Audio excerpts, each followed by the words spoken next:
Hannah hat Gott fest gern gehabt.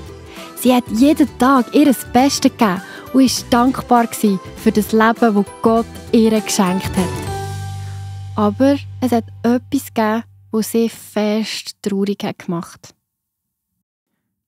Ach Gott, ich weiss, du bist gut.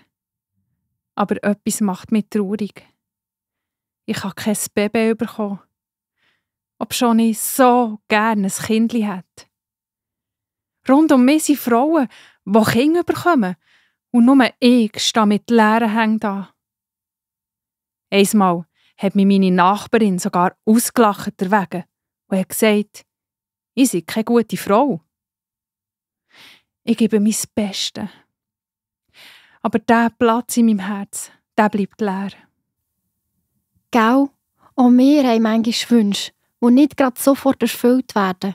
Vielleicht wünschst du dir ein Velo zum Geburtstag oder ein Haustier, vielleicht sogar ein Ross. Aber stattdessen bekommst du zum Geburt alles Mögliche. Ein Seilgumpi, ein Pulli, ein Kleberli-Buch, aber einfach kein Velo und auch kein Tier. Das ist nicht immer lustig. Auch Hannah war traurig. Gott lässt manchmal auch Sachen zu, die uns traurig machen. Er will uns aber auch trösten und für uns da sein. Gott war auch bei Hannah. Hör mal, was bei Hannah ist passiert. Gott, ich bin wieder einmal im Tempel und bete zu dir. Ich habe einen Herzenswunsch. Etwas, was mir so wichtig ist. Ja, du weisst es ja eigentlich schon, Gott, aber ich will es dir noch einmal sagen. Ich will so gerne ein Baby. Danke, dass du meinen Wunsch siehst und mir wirst antworten.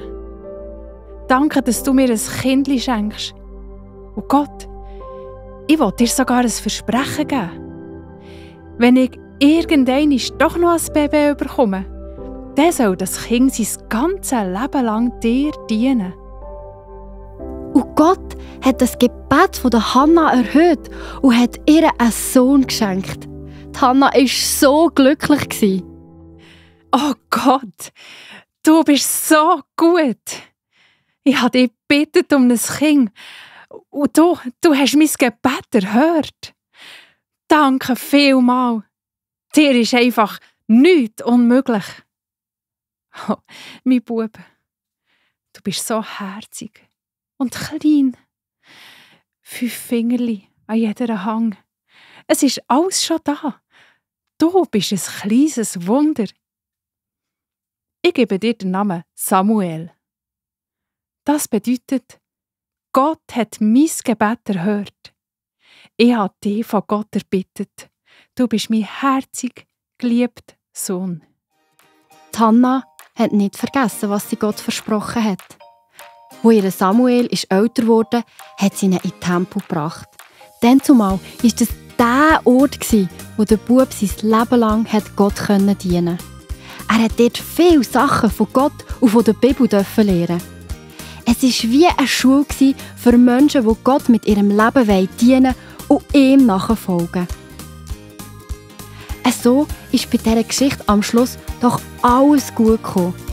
Gott will auch dich glücklich machen. Er wünscht sich, dass du mit allem, was dich traurig macht, zu ihm kommst.